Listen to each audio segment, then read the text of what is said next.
Hello and welcome to Eastern Geeks Out, an EP Media associated podcast where I'll be discussing news and interesting topics in the gaming and entertainment world. My name is Deforest White. And I am Jordan Lowry. And we'll be your hosts for the duration of these episodes.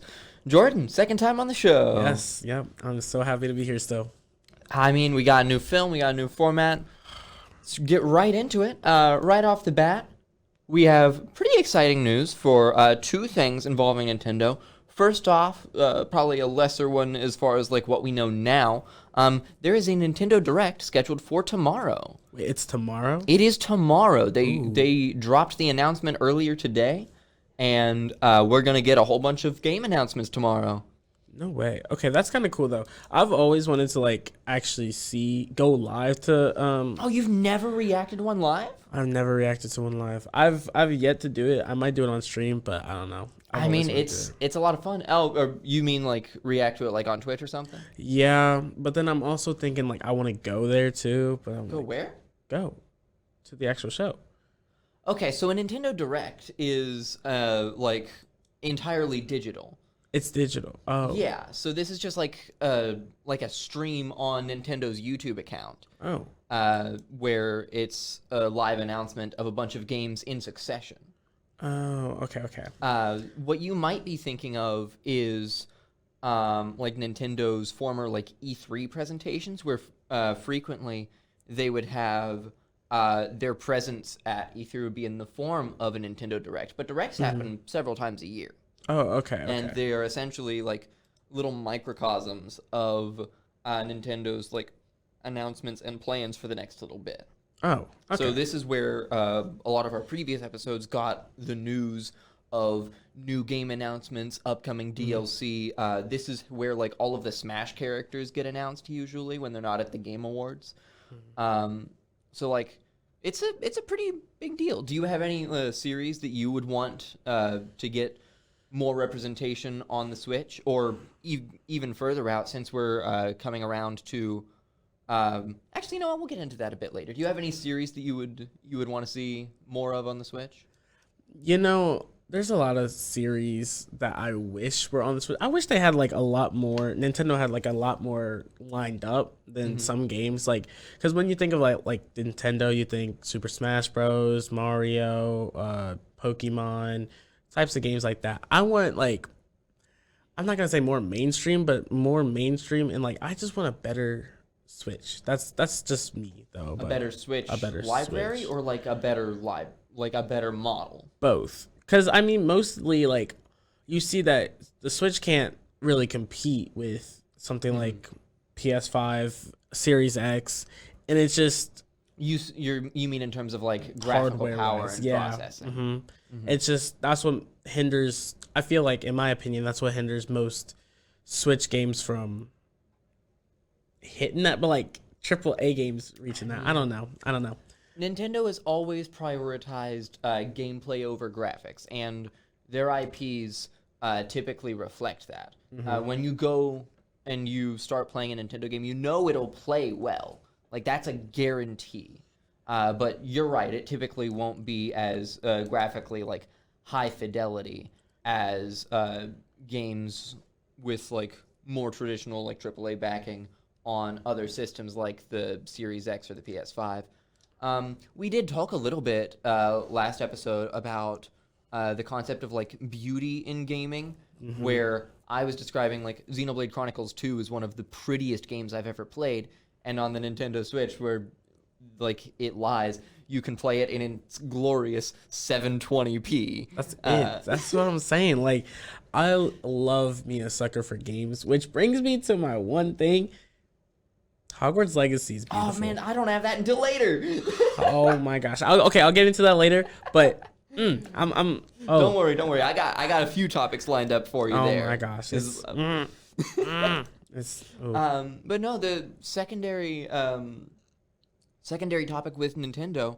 Yesterday, the company announced that in keeping with inflation, Nintendo intends to pay all of its employees across the board 10% more. Oh, that's good. That's fantastic. That's really good. I like that.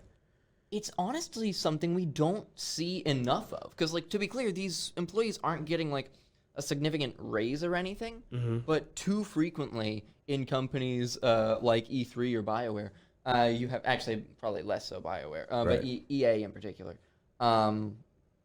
You see practices where they'll bring employees in, they'll be there for like 10 years working the same position, and their pay like barely, if ever, goes up. And when it does go up, it's counted as a raise, but all they've really done is like keep in track with like the price of inflation.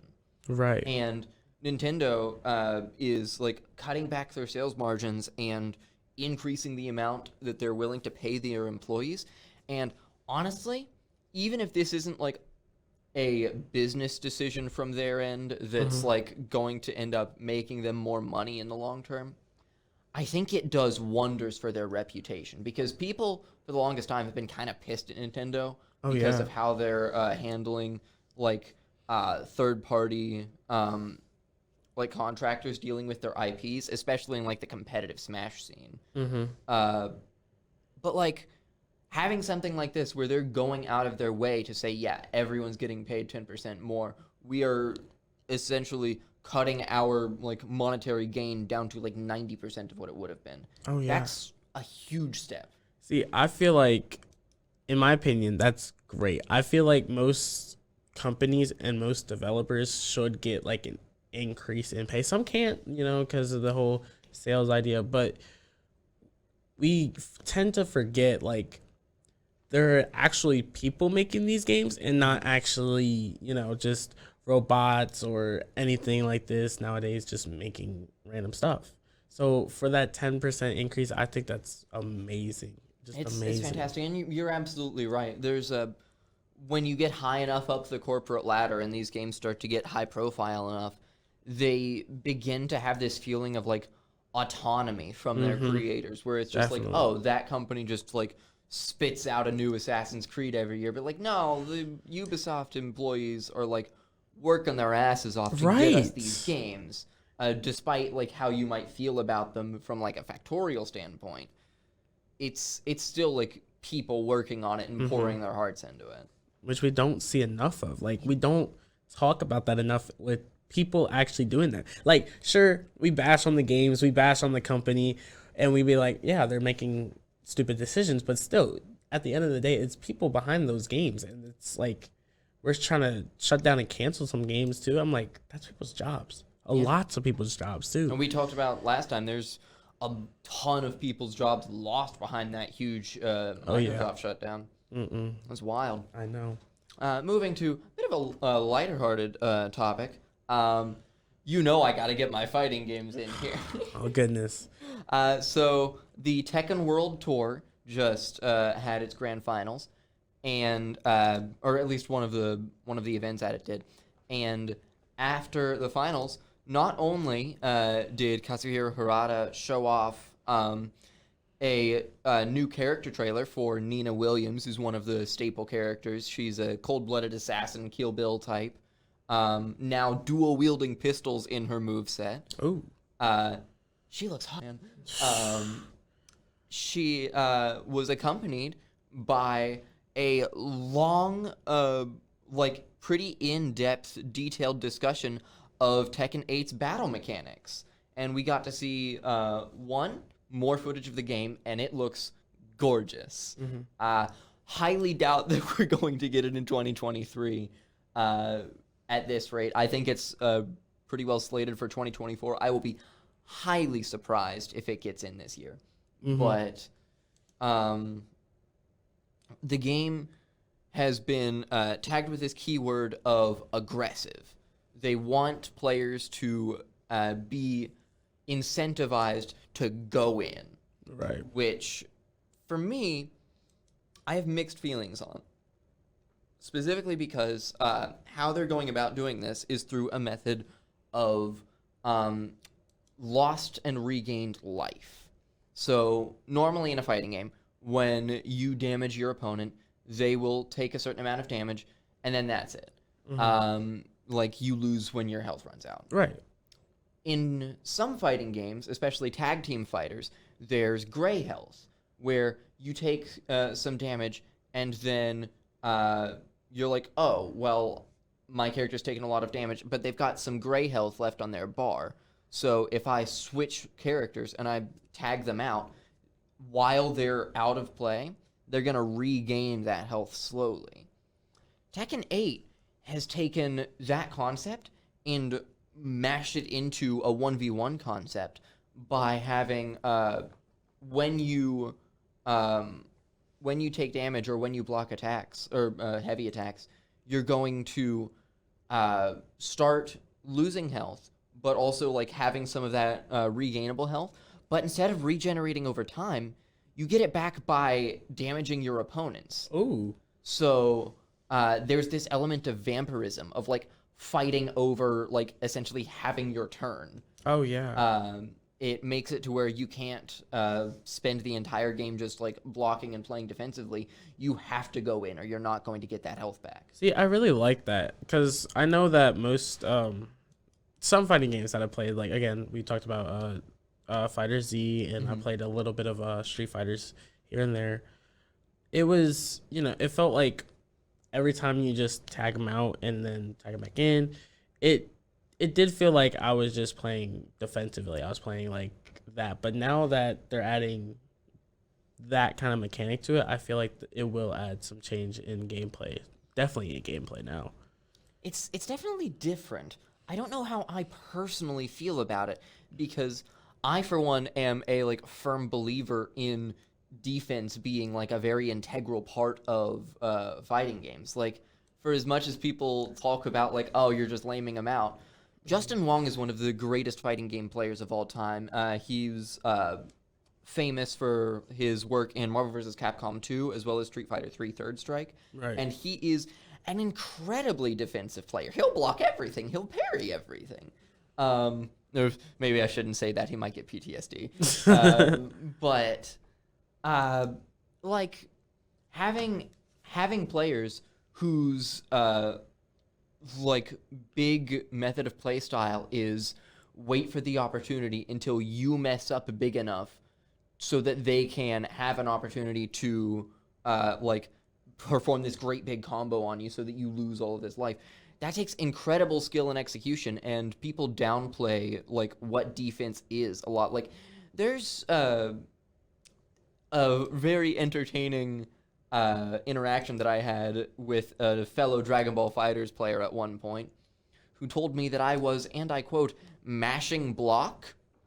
Block isn't a button. Yeah, block is not a You button. can't mash block. You hold back.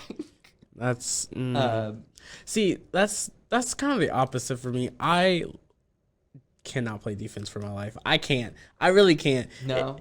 I'm more of any kind of game. You can name it. I am more of I will go at you and I will just keep attacking. I will keep going. I will just keep punching. I will mash that button. Like that's just the type of play style I like because it's like I choose like, if I was like let's go with Call of Duty. I'll be a running gun type of person. If we're talking about like Rainbow Six Siege, I'd be like that. I would be a rusher. I would games where you got dual wielding, that would be me. I would be dual wielding swords, dual wielding pistols. I don't even like long range though. That's the thing too. I'm more of a close range, in your face. Right. I'm gonna do some damage and then shotgun type. Even though I don't like shotguns, so that's the really? thing. Okay. I don't like shotguns, and I would still be a shotgun. I mean, like, I can't do shotguns. Like before, now I can, but before I was like, I hate shotguns. I can never play. I can never use a shotgun. Were you the type to only ever use the knife? Yes. Oh. Well, not like religiously, but like I was the type to use just like a knife when I could. Like that's fair. I mean, it does feel good getting like a melee kill off in a game full of guns. It feels really good. But like strategically, it's almost always like not the best option. Yeah, that's why my KD is very low. But understandable. Yeah, I'm same boat. Moving on a bit. I noticed something recently within the past week or so. So now that the PS5 like shortage is pretty well over and done with, oh yes, Sony has started pushing their marketing campaign to focus a lot more on PS4 to PS5 transfer. They're like posting videos of like upgrading your games from the PS4 to the PS5, like transferring over your save data. They've got all of the ads running before YouTube videos. And I'm wondering just how many people who you think were interested in the PS5 initially but couldn't get hold of one, do you think are just now transferring? Well, I feel like most people who still have a PS4, because I know a ton of people who still have PS4s that can that can't get a PS5 or just don't feel like it. They're so expensive. They're so expensive. But like I paid what, $700 for mine. I was like, that's cutting it close to my PC that I built. So I'm like, the price difference is still up there. But for people to now get the PS5 easier, it feels really nice. Now, granted, I feel like Sony wants to push that to try to get people to buy the PS5, not mainly for the money, but mainly because I feel like Sony, they're trying to go screw old gen, go to the new gen. Like, right. If we think about it, let's go with some recent games that came out, like Dead Space came out. I think that's PS5 exclusive. I'm not for sure. Is it? I'll check real quick. Okay, but like I know there's a lot of games like Horizon Forbidden West, I think. Again, I don't know. But there's games that are pushing PS5 and Xbox Series X and Series S, as well as PC. Oh, okay. So they keep pushing those like exclusively for the next gens and all these next gen things that you see. Mm-hmm. So I can see them trying to like shift their focus on this console, but it also brings up the question like, why? Like, what we had the PS3 still going strong for when we were moving to PS4, or even the Xbox 360 for when we were moving strong for the Xbox One. And now all of a sudden we have better hardware, and now we want to stop focusing on that and focus on that on PS5.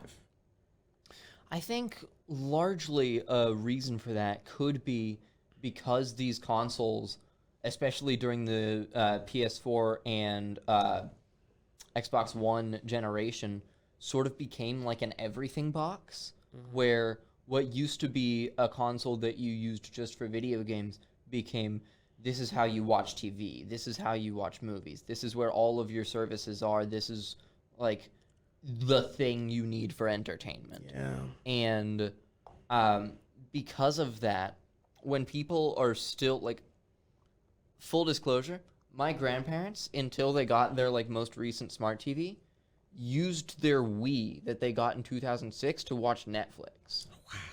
And I mean, why wouldn't they? Right. Like, it still works. Right. They're not going to be like doing any choose your own adventure shit on there. But like, if it plays the movie, it plays the movie. Mm-hmm. And I think because these consoles have like, don't get me wrong, games are still like the forefront of it.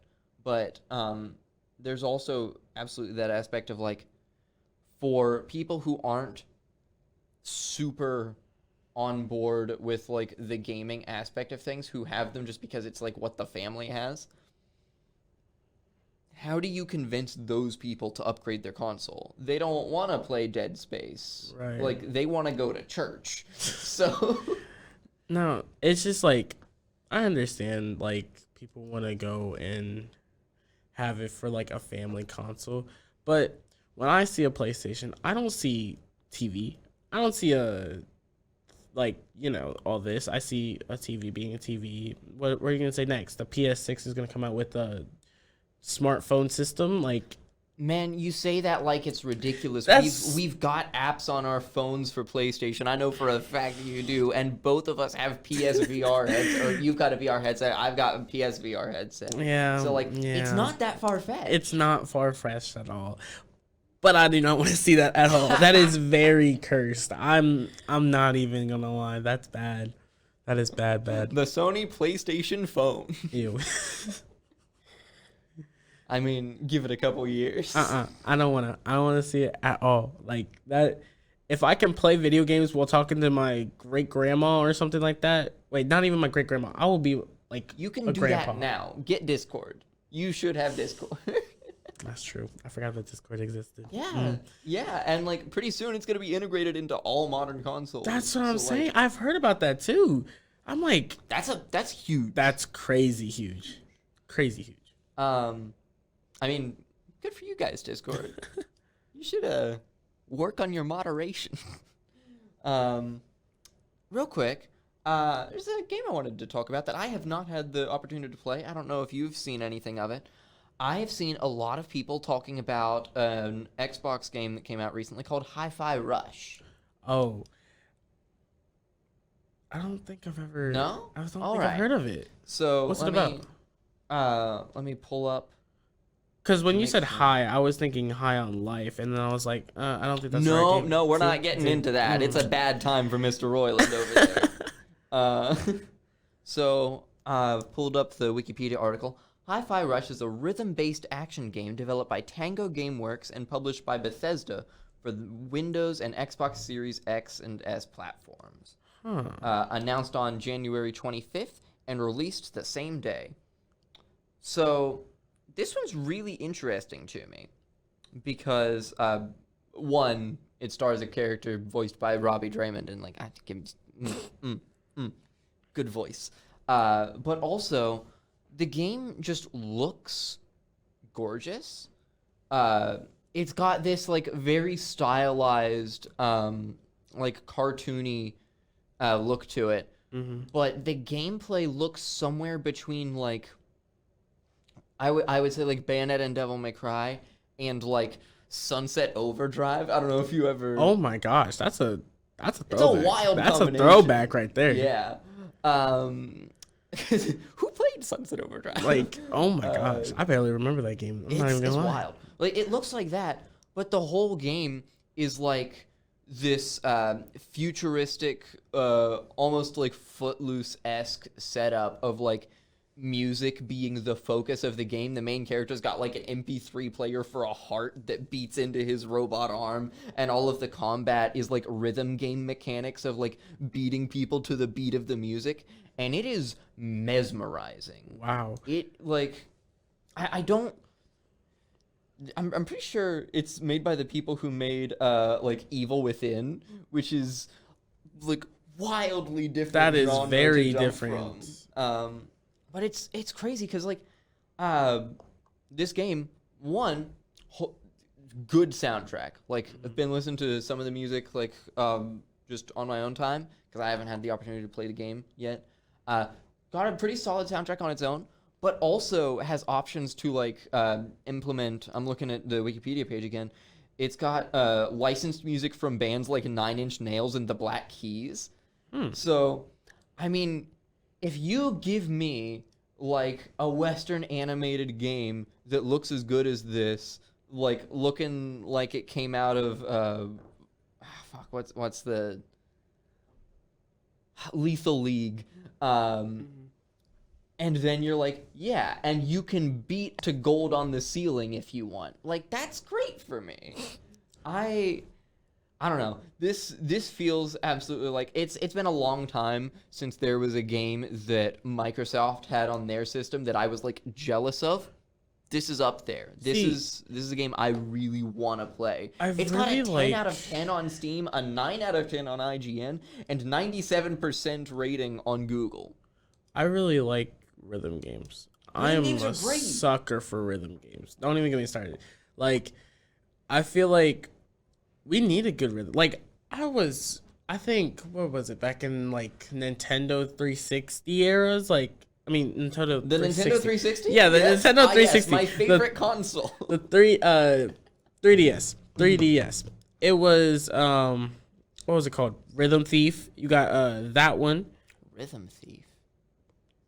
Good game. I've never heard of Good this. game. Like, I know Rhythm Heaven. no, Rhythm Thief. It was such a good game because there was you literally stole stuff as like this like thief musician dude, and Rhythm Thief and the Emperor's Treasure? yeah, I've never seen this before.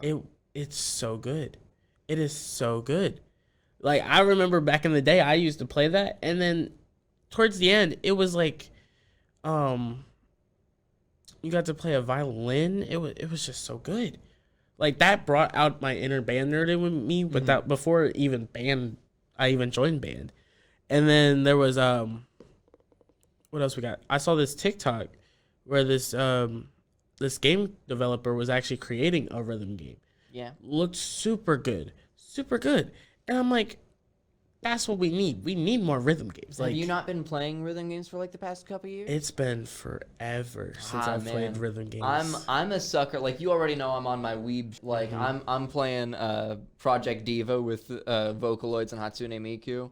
I'm out here playing like Taiko no Tatsujin and Muse Dash. There's honestly some really great rhythm games, especially on the Switch. I will go ahead and say that is the home of good rhythm games. That's true. I mean, I feel like Nintendo always had good rhythm games though. Like, oh yeah, Rhythm Heaven's like rhythm. Fantastic series made by like some of the same people as WarioWare, and it's universally loved. Ain't nobody not like Rhythm Heaven.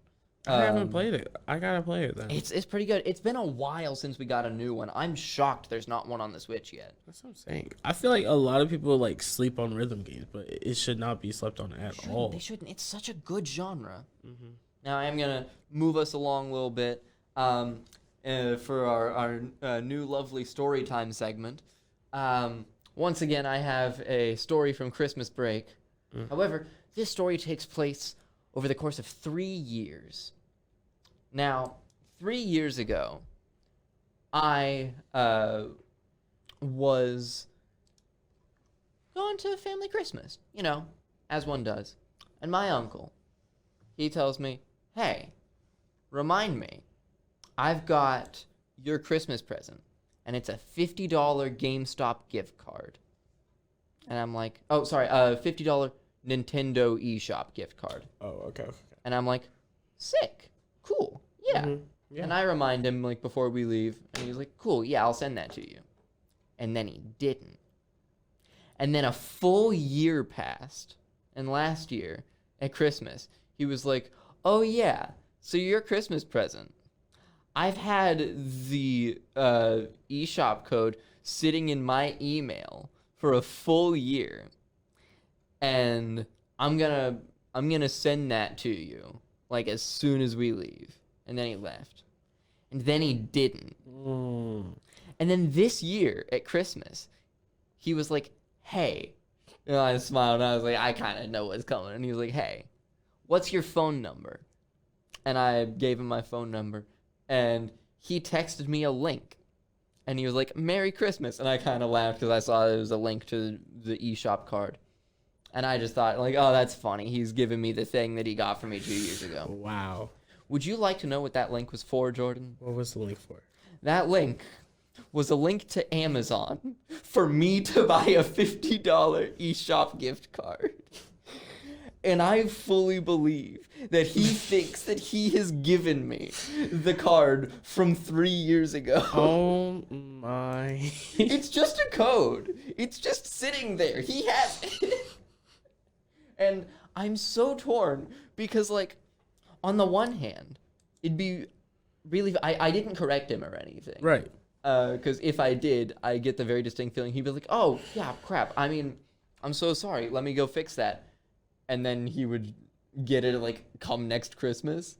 But also, there's part of me that's like, what if this has all been one really long practical joke, and this was the ultimate punchline? See, I really hope not, for mine and your sake. This isn't even my story, but, like, I really hope that's not the case. Because that's for 3 years. 3 years. I mean, it's pretty funny, though. I would be constantly be like, hey, where my thing at? Like, I would be pressing hardcore, but... Nah, he's busy. He's a doctor. Oh, I'm not gonna bother him with his work. My gosh. Now, I have a couple questions for you. One I mentioned before. We're gonna get to that one. That's gonna be the last thing we talk about. But First off, I was wondering. We talked a little bit last time about like we had like a bunch of like Nordic and Viking themes all together, and I was wondering like, what do you think a new like theme for gaming, like a trend for games to be pushed all in one direction, where people are like, oh yeah, no, Egyptian games are in now. We got to get all our Egypt-based games. Like, what would be a topic or like a trend for you personally that you think games deserve more theming around? That's a good one. Let me think about this. So, I feel like most games. I'm just saying we could add more rhythm games to things. I'm just saying. No, not in terms of genre. In terms of like theming. Because you can do a rhythm game and have it themed around anything. Yeah, let's go with. That's tricky though. Like it depends on what I want at the time, definitely. Because on some ends, I just want a theme based around like. Who knows? Like. Some history themes are pretty good, like history games like Valhalla or Origins was good. Yeah. But then like what about ones in modern time, like something from the Hood or something like that? Like you mean in terms of like an Infamous style game? Yeah, something like that. But it's been a while since we got like a while. Now the problem for me is like that trend feels like it's sort of happened already. Like Infamous was around, and then you had like the Prototype series as like an aside to that.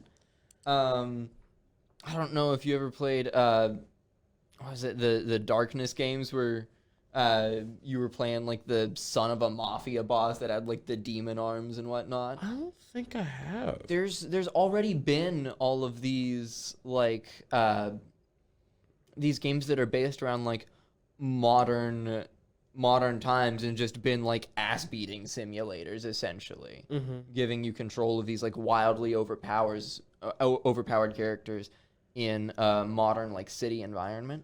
Well, I want something that's like more realistic then. You know what?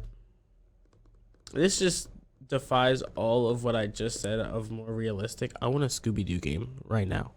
Okay, interesting. I like they Hot just off the heels of Velma. You want a Scooby-Doo game? They just released this whole Velma crap, and it was crap. Right. I didn't like that, but like I feel like your timing is rough here, but I'm just saying, I would kill for a good Scooby-Doo game. Now, what would that entail for you? Do you want like a deep in it mystery, or do you want like a goofy run around like 2D cartoon environment? In it mystery. I want real characters. I want ray tracing. Like I'm talking the whole. You want them to ray trace Scooby-Doo? Yes. I need you to imagine what the Hanna-Barbera Scooby-Doo character designs would look like in a 4K realistic art style. And tell me whether you want that. Because I'm just imagining Daphne with the coldest dead eyes. Okay. Maybe. But like something along the lines of just Scooby-Doo. Because that's the first thing that just came to my mind. I just want a Scooby-Doo game. Like, okay. Like, think about this. Like, it's a good concept. Open world. We already got Sonic. We already got Hogwarts Legacy. I'm just saying. Well, Sonic Frontiers also felt like it was sort of part of one of these themes. Like, it's very similar to Breath of the Wild and Genshin Impact. Oh, in yeah. that whole, like, open world with, like, smaller things to do, like, scattered around it, where it's just, like, you're here to enjoy the beauty of this open space. But see, I found it really awkward. Because, like, growing up, you played the whole Sonic games of the whole... You complete a level and all that. I love the open world concept of Sonic. Do not get me wrong. I love the whole concept. It's just that I didn't like how the map looked, in my opinion. I haven't played the game. I've only seen like gameplay of it, but it's got some variety to it. It got variety. There's I do think a lot of people saw the first area and went like, oh, the whole game looks like that. And like it doesn't. Okay. However, you are correct in that there is like this vast expanse of like just greenery with some stone like ruins around. Yeah. And I mean, yeah, like they're very clearly drawing inspiration from the Breath of the Wild and Genshin Impact like sort of environments. Which bizarrely I think Elden Ring may also have done, but like we're not gonna talk about that because people will get angry.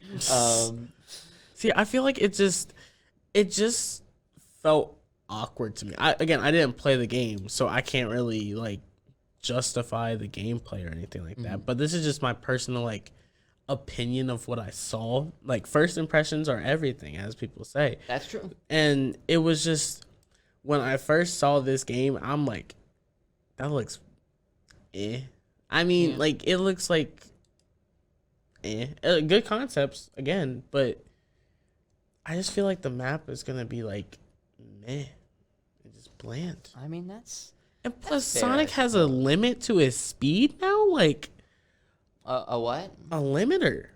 Well, yeah, he always had a limit, but now you can increase what the limit is. Oh, really? Yeah. Oh. It's got like a whole upgrade system in place. Oh. You should play Frontier. Yeah, see, I should stop judging right now. I'm so sorry. No, you're good. Bizarrely, actually, this is the first game where like rings have been a resource that you can just like get whenever, infinitely. And anytime your rings are full, he goes into this like super like hyper fast mode. So like no matter what you would upgrade at his full speed to be, he'll go like multiple times that. So you can get him to go like honestly ridiculous levels on a single boost. It's pretty good. Okay. But no, I'm trying to think of like other themes, like trends that we've seen in previous games. For a while there was like that trend of like, oh, we have these open like ocean survival games. Like you've got Raft, you've got Stranded Deep, you've got Subnautica. Like came out around the same time. And then more recently, we had like a slew of like Viking games, like we mentioned last time. And we also somewhat recently had like a second or third big boom in like space-themed games. So yeah, that's true. I was thinking about what trends I would want to see explored more in like just have lots of developers try their hands at them. And I think the ones that I'm coming back to are more games exploring AI because David Cage isn't cutting it. We don't like y'all. Detroit Become Human was bad. Oh my gosh! Like, wait! You think it was bad? You think it was good? Oh, wait a second, because I feel like oh my, I feel like it was good. Interesting. I'm not okay. Right. I'm not gonna lie. I have not beat the game yet. Like I haven't finished the end. So from the parts, but I've gotten pretty far in it. I've streamed plenty of gameplay of it, I think. But I think it's a very interesting game. Like I was just thinking about that when you said you want to see more AI kind of themes. That game kind of like brought to life like the issues of if we did have AI or these like machines that can run our everyday life but then can turn sentient. Is that a good like is it a good thing to side with the the sentients or or the humans? Now I'm a firm believer in AI rights. I am too. However, I love them. I would propose that Detroit Become Human handled the issue of AI rights in a way such that, one, it was a very poorly disguised racial allegory. It was very... To the point where they literally had a segment in the back where they stood in the back of the bus. Like, yeah, this is the android section. Yeah. The luggage. As well as, like, blatantly stealing like the fist for I saw that one for the little graffiti and stuff. I was like, okay, but like how on the nose can you get? I'm just saying though, it really brought to life like the issues that like even if we compare it to real world, like yeah, that's some of the issues like people face nowadays too. The difference being they're drawing an allegory to like clearly like the problems that African American and Black folk have had here. The biggest problem that I have is that they're presenting it as actually we're all the same. Those are androids. They're blatantly not. The thing in them that lets them be sentient is a glitch in their programming. And one of the very frequent things that happens in game when this glitch occurs is immediate violence. Yeah. So if you are going to draw an allegory to this, that's not a good way to present it. Well, sometimes, like, when they become sentient, it's really not their fault. Like, if we talk about, what's her name? I'm not going to say it, because I feel like it's Kara, but I'm not going to say that. Cause, That's correct. Okay, cool. I was right. Kara's backstory so far, trying to protect the little girl. Kara? Kara? Kara? I'll Google it. It's one of the two, you know? And you got trying to protect, trying to protect the child after getting abused. And It's Kara. Kara? Okay, cool. After getting abused and all this. And I was like, okay, that's pretty interesting that, like, you see these issues happen, you see all this stuff happen, but you can't react. What do you do? Like, that to me is like a good, like, oh yeah, fight back, like fight the power type moment. But like, sure, it's kind of like it's not at all well written enough to like. If you are going to have that fight back, fight the power moment, you need to do it in a way that is like nuanced enough to justify your actions. That's true. I simply don't think that Detroit stood by its own morals enough to where it was able to maintain that sort of sense of decency. Well, you did have some of the gameplay from it, like when the dude kind of like stood up for himself. He was like, what? Not that, like, but when he was like, when you get to make the choices of the sentience, like, I feel like since it's got that like tall tale factor to it, and it's kind of like, to me, I feel like you can make, it's kind of like Infamous kind of in a way for me. So it was like, in like the morality factor. Yeah. So it's like some people's moralities change how the sentients feel, change how it is. So it feels like I'm playing the sentient. I'm playing as these people. I'm playing their lives. And then you also have ones, what do you do if your own kind goes haywire? Which I take that back. That is kind of, I would say that's... Yeah, it's bad. It's all bad. That is kind of black and the whole racially motivated cops thing. Okay, I guess. Okay. Anywho. Like, blatant, like, honestly, the two characters in the whole game that I'm like, those are well written are Connor, the android sent by Cyberlab, Yeah. and Hank, the, like, cop that he's paired with. Who's Connor like, and Hank's story is really good. Those two are, like, pretty solidly written characters and are built upon pretty well. I can't think of a single example of like another character that's handled well. And I'll even take it a step further. Detroit is one of those games that like tries really hard to make a statement on something. And I think it failed so miserably because of one particular instance. That's not even so much a controversy, just like a weird thing. So you've played the game. You know what the main menu looks like, right? Yeah, the girl. Right. Her name's Chloe. After you beat the game, well, first of all, as you're playing through the game, Chloe will react to how the game's going for you and make comments on like decisions you've made. Yeah, I remember that part. And at the end of the game, I think in most of the routes, she will say something along the lines of, I've watched you make it this far, and I think I need to make my own decisions. Will you let me be free? Will you let me go?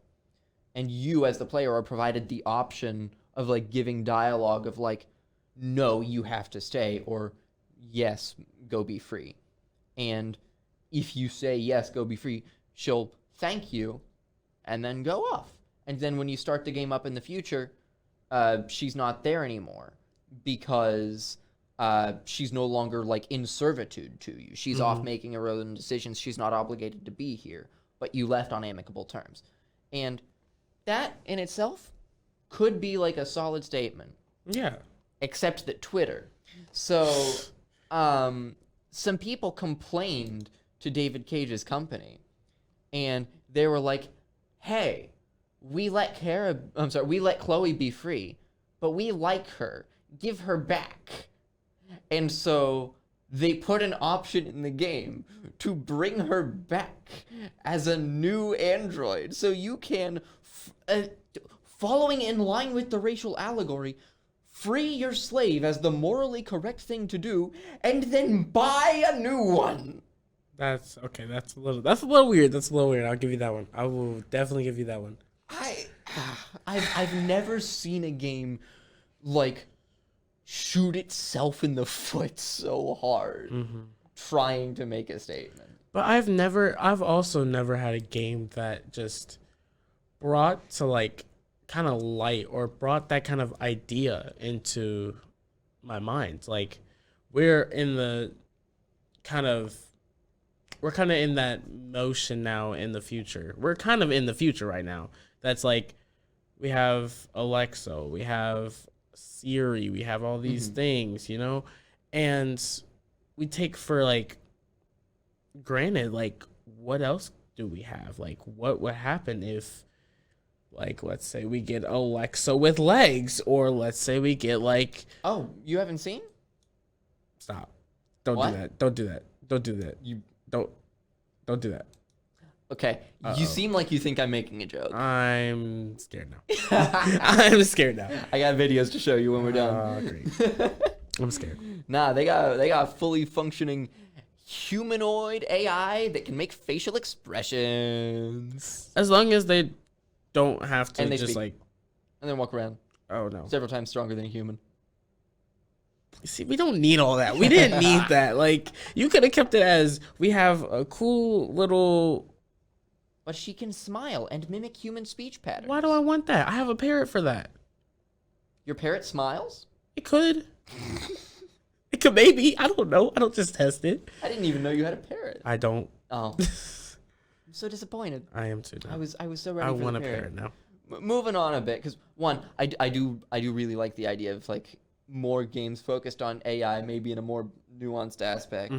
I was gonna ask, we got a lot to talk about in terms of Hogwarts Legacy, and I mean you've played like a couple hours at this point. Oh yeah.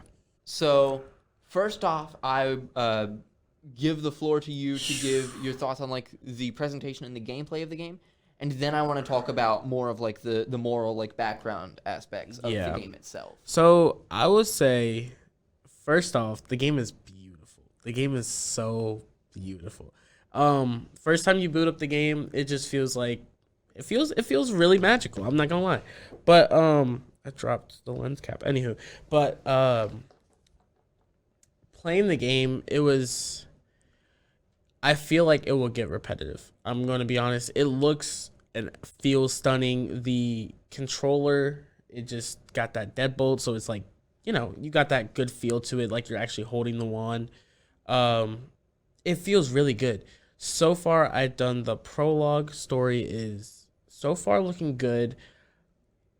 But then I also got that butt in there. I feel like it's kind of a run-on of the Harry Potter series in general, because it's more like, oh, you're the chosen one. You've done this. I can't see this. Blah, blah, blah, blah, blah.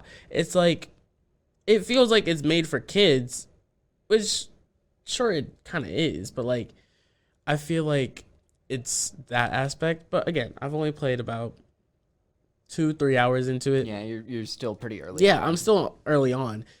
And let me tell you, though, the gameplay, it just feels so smooth, though.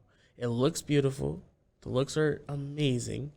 I'm going to rate this a good solid like 8.5 out of 10, honestly. Really? I'm giving it. I'm going up there. High. I'm going up there. It's now my immediate question, music. What are we looking like for music?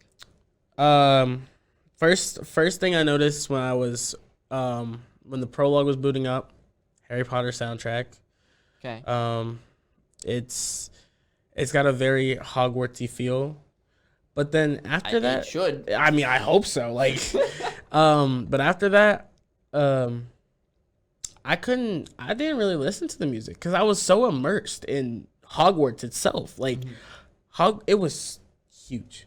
Map is huge. And then I was like, Hogwarts itself is big.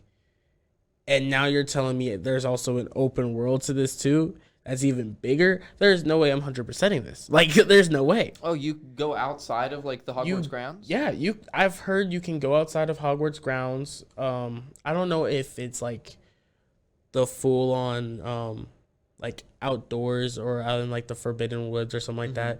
But I know you can go outside of Hogwarts. And they actually show that in like in the first class that you take. But it's big. Like, it's very big, and so far it's really nice. Classes feel great. You also got moral decisions you can make too. Not even the fact that you get to pick your own house, but you pick what your character's dialogues and talking to other people. The side quests feel interesting as well. And again, this is all from the time span of 3 hours, so it's like there's way more out there.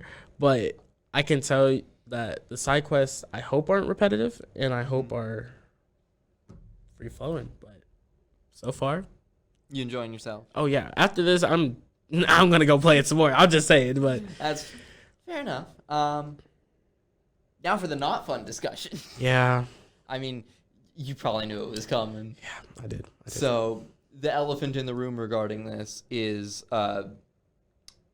the inherent like boycotts of this game that are happening because of its attachment to J.K. Rowling. Yeah. See, I feel like Warner Brothers, they've implemented some things to, like, you can tell this is not a game that, like, you know, J.K. Rowling would approve Yeah, of. apparently there's like a trans character. There are trans characters. They don't even use he her pronouns at all. They use they. So it's not genderizing anyone. It's more of just, you know, it's they. And I'm like, is this towards the player character? this is towards you. Okay. They've openly stated, I picked a male dominant character, and they were like, yeah, they came here out of here, and we just got here, you know, it's referring to me. And I will point out that could just as easily be saving money on voice acting. That's true. But the voice acting too, it's phenomenal. No, I take that back. I take that 100% back. I picked my voice, and I want to change it already. Oh? Mainly because my voice sounds robotic. It sounds very robotic because I don't know if it's the voice I chose or not, but it's like you can hear like the glimpse of the like turntables or the soundboard. Oh. That's just like, yeah, you can hear it. It's just like very robotic. So apparently, according to several articles, there is a voice bug that people are reporting where the voice itself is robotic, and it's not an issue with the voice that you chose.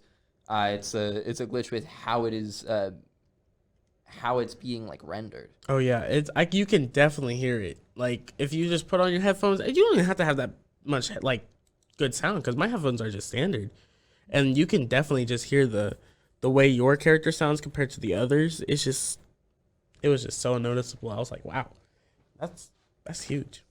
But overall, I really like this game so far. I'm so eager to play it because I've been waiting so long for this game to come out. Right. Even though, again, the whole J.K. Rowling thing, which I'm like, yeah, that's rough. I personally think I'm undecided on whether I will pick this game up or not. Because I do have very extreme issues with that woman. Of course. And I think most people do at this point. See, at first I was also hesitant to, like, you know, even touch it. But I was just thinking about, like, she's getting money out of this in the end, which is bad. But also, again, as we talked about in the beginning, they spent a while making this game, Right. and I know they did not. I think they've openly specified saying J.K. Rowling has no influence on this game. Right. It's Which just in the is long true. run, it's her IP and she gets money from it. I don't know whether that makes it better or worse for me personally. That's also true. Because that means that, like, even after it's been entirely removed from her, she's still getting money for, like, She's still getting money no out of this. work. Mm-hmm. It's She's just done nothing. the IP being licensed. And, I mean, it's inevitable, right? Yeah. Like, Harry Potter will long outlive her. But I've noticed in game journalists, like, talking about it, IGN had one of their reviewers post, like, a pretty high review of Hogwarts Legacy. And then as an aside, in a box saying, concerning J.K. Rowling, had a whole bit about, like, I'm reviewing this game with the understanding that, like, I received it to review, and if you choose not to play this game, you are entirely justified in your decision because she's bad. Yeah. And I've seen that mirrored a lot. However, this does bring me to sort of my next, like, bullet point discussing this in the concept of, like, boycotting games versus boycotting players. I don't know if you're aware of this, but there's been a great number of people who have been harassed for, like, playing the game and purchasing the game. Really? Because of, like, where the money goes for the game and, like, supporting J.K. Rowling. Mm-hmm. Like, people are boycotting it, and that's fine. But in addition, there's been people who are, like, doxing people who have been streaming the game and, like, harassing them in, like, chat. Which I feel like is reviews, bad, though. like, one of the duo, like, got, like, teary-eyed and left the room because of how people were acting in chat. And it's wild to me because, like, it's such inflammatory behavior, but it's coming from largely the side of the folk that are in this, like, extremely marginalized group that, to be clear, I'm a part of. Yeah. Right? Well, let's say Spoiler, this though. not straight. Let's say this though. I feel like when we say, like, J.K. Rowling's bad, we're saying one person, J.K. Rowling. You know? Small Jewish boy says J.K. Rowling's bad. See? There we go. J.K. Rowling. You're telling me we're going to boycott this game. Yeah, they're getting money. Yes, I understand that. But even then, I feel like they are trying their hardest to make this game because this game was probably pitched after pitch after pitch, and then the issue probably came up, what about J.K. Rowling, you know? Honestly, I'd be surprised if it didn't start with that. But to boycott, to, like, dox Twitch streamers for streaming this game, that's too far. Like, in my opinion, that's too much because I feel like we also got to think about these people did not say, I have straight involvement with J.K. Rowling. I agree with 100% what she says. I blah, blah, blah. No, they've just streamed the game. At the end of the day, I understand, like, being upset that people are buying the game. I do too. I understand that. But at the end of the day, it's a game that was anticipated to come out. Mm-hmm. And it's a game that a lot of developers worked their hardest on. Even their beliefs were probably like, do we make this game? Do we do this? But let's try to implement some ways to, like, help. Like, not help, but, like, you know, just, like...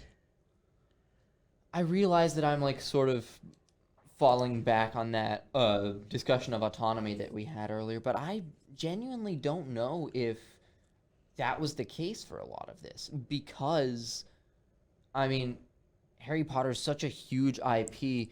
This probably wasn't seen as a do we make this game, but rather a how do we make this game. That's true. Harry Potter is such, like, a big name enough to where, in all likelihood, it'll be years and years before we stop seeing Harry Potter content. Not even being then. created, We've if already not seen completely rebooted eventually. We're still seeing, like, what's it called? We got Fantastic Beasts. That's what it movies was. coming Yeah, out. Fantastic Beasts coming out too. Like, they're still making Harry games. Potter, J.K. Rowling is going to live like that. I hate to say that, but that like name a is going bitchy to turf live. queen. Yeah, it's crazy how much like influence that Harry Potter has on people, though. Like, we can't deny that either. Like, Yeah. but Now, I do backtracking a little bit here. At risk of being the most judgmental person on the planet. Hey, Jordan. What house you in? so for some reason, so you know how you take those tests, right? A lot of people say I'm a Hufflepuff. A lot of people say I'm a Hufflepuff. Yeah. I took the test. I got a Hufflepuff. All right. I took the test again. Mm-hmm. Changed my answers. I got Gryffindor. All right. But the site that they want you to use to Pottermore? I think so. It's called like Wizard something. Oh, okay. Yeah, it's literally just a site that Hogwarts Legacy wants you to use. Picture house when you sign into the site. Mm-hmm. Why'd they give me Slytherin? Do I look like a Slytherin to you? No. I mean, listen. Don't do that. Don't do that. Don't do that. I would not. I ain't no. What's his name? Draco Malfoy? Draco Malfoy. Do I look like this man? I mean, I've never seen the two of you in the same place at once. You do have very similar features. No, like never. I would not. I would not be a Slytherin. I would be you're cuter than Draco. Thank you. But like, I'd be either a Hufflepuff or a Gryffindor. That's All right. That's the two houses. But I chose Gryffindor for Hogwarts Legacy because I felt like it. That's fair. Now, Hufflepuff's outfits are kind of cool, though. Like, I'm just saying, their robes looking nice. Their mascot's also looking nice. The Badger? The Badger. Because it's got that black, but then the yellow is like a deep tan type look to it. It just looks...